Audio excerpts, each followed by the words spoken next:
વચનામૃત પ્રથમ પ્રકરણનું 78મું વચનામૃત છે. વચનામૃત ઘણું મોટું છે.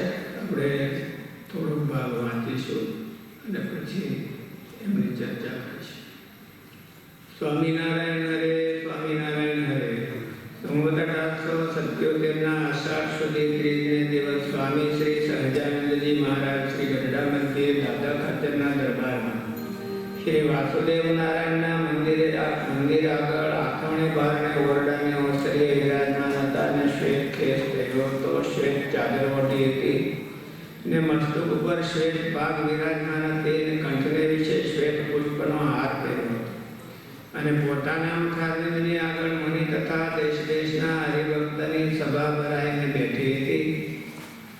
પછી શ્રીજી મહારાજ બોલ્યા, જે સર્વે સંત સાંભળો, એક પ્રશ્ન પૂછીએ છીએ. પછી સંતે કહ્યું, જે પૂછો મહારાજ.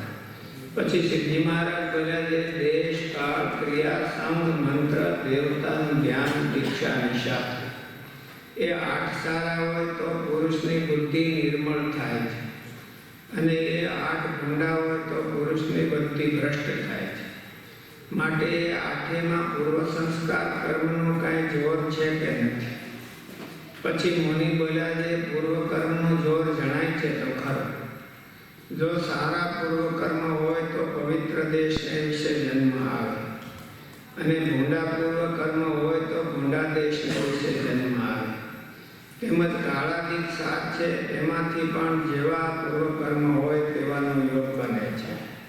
માટે સર્વેમાં પૂર્વ કર્મનું પ્રધાનપણું જણાય છે અને દેશ કાળાદિક જે 8 તેનું તો કોઈ ઠેકાણે પ્રધાનપણું હોય અને પૂર્વ કર્મનું તો સર્વે ઠેકાણે પ્રધાનપણું છે. પછી શ્રીજી મહારાજ બોલ્યા, જે દેશકાળથી લઈને દેવતા જે પરમેશ્વર ત્યાં પર્યંત સર્વે ને વિશે પૂર્વ કર્મને પ્રદાન કહો છો તે કયા શાસ્ત્રને મતે કહો છો? તેનું કોઈ વચન ભણી દેખાડો.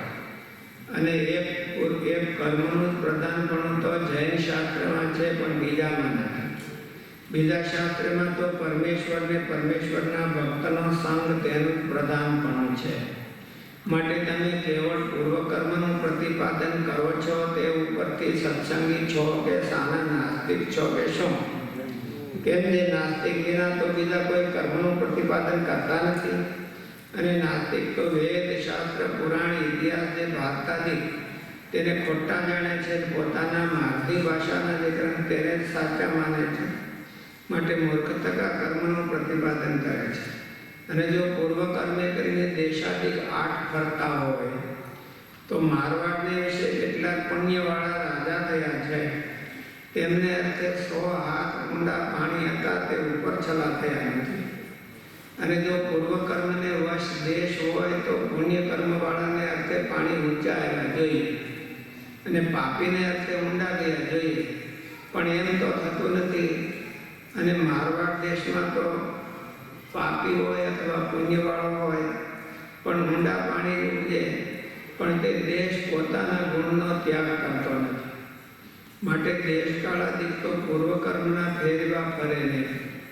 તે માટે જે પોતાના કલ્યાણને ઈચ્છે તેને તો નાસ્તિકની પેટે કર્મનું બળ રાખવું નહીં અને ભૂંડા દેશકાળાદિક 8 હોય તેનો ત્યાગ કરીને રૂડા જે દેશકાળાદિક 8 તેનું સેવન કરવું. અને દેશ તો બારણે પણ સારો નરસો હોય ને પોતાનો દેહરૂપ જે દેશ તે પણ સારો નરસો હોય.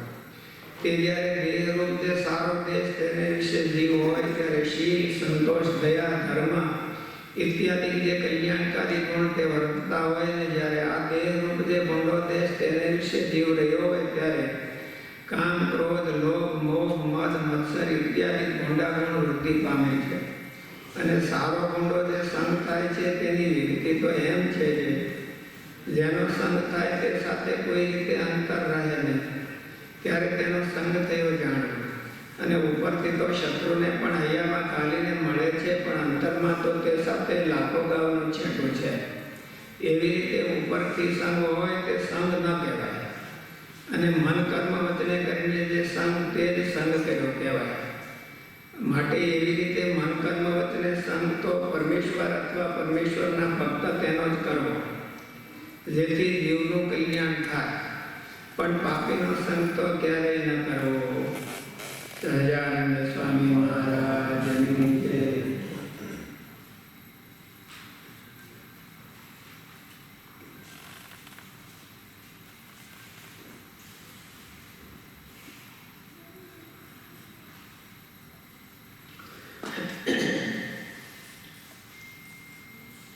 મહારાજે આવતના વ્રતમાં પ્રશ્ન પૂછ્યો કે દેશ કાળ ક્રિયા સામ મંત્ર શાસ્ત્ર ધ્યાન આ બધા જે આઠવાના છે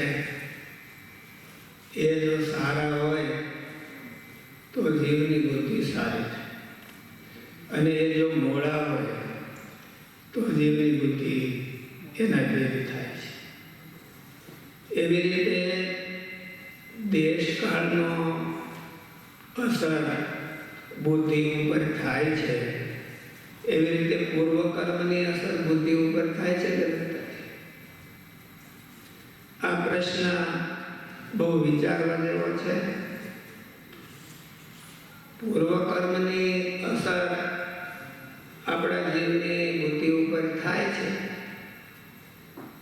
પૂર્વકર્મ કોઈ કે હારા કરીને આવ્યા હોય તો એને ભગવાનનો રસ્તો ભોજે છે, અને પૂર્વકર્મ હારા ન હોય તો ભગવાનનો રસ્તો ભૂજવો ઘણો કઠણ પડે છે. એવું તો થાય છે, પણ આમાં મહારાજે જે ચર્ચા કરી તે ઘણી ઊંડી હોય એવું લાગે છે. મહારાજે તો એવું કીધું કે પૂર્વ કર્મની અસર, મહારાજનો અભિપ્રાય એવો કે પૂર્વ કર્મની અસર થતી નથી બુદ્ધિ ઉપર. સંતોએ કીધું કે મહારાજ પૂર્વ કર્મની અસર થાય છે, તો આમાં તો સંતોને મહારાજને વચ્ચે ક્રોસ થયો. આપણે શું કહીએ? આપણે શું માનીએ છીએ? પૂર્વ કર્મની અસર બુદ્ધિ ઉપર થાય કે ન થાય? થાય. મહારાજે ના પડી, આપણે મહારાજની વિરુદ્ધમાં જાય.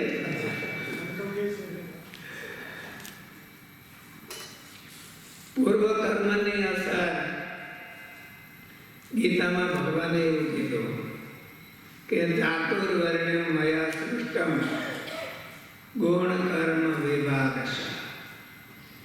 મેં આ જગતની રચના કરી અને પછી માણસનો દેહ આપ્યો, એના પૂર્વ કર્મને આધારે મેં. જેના પૂર્વ કર્મ સારા હોય એને બ્રાહ્મણ, ક્ષત્રિય, વૈશ્ય, શૂદ્ર એ પ્રમાણે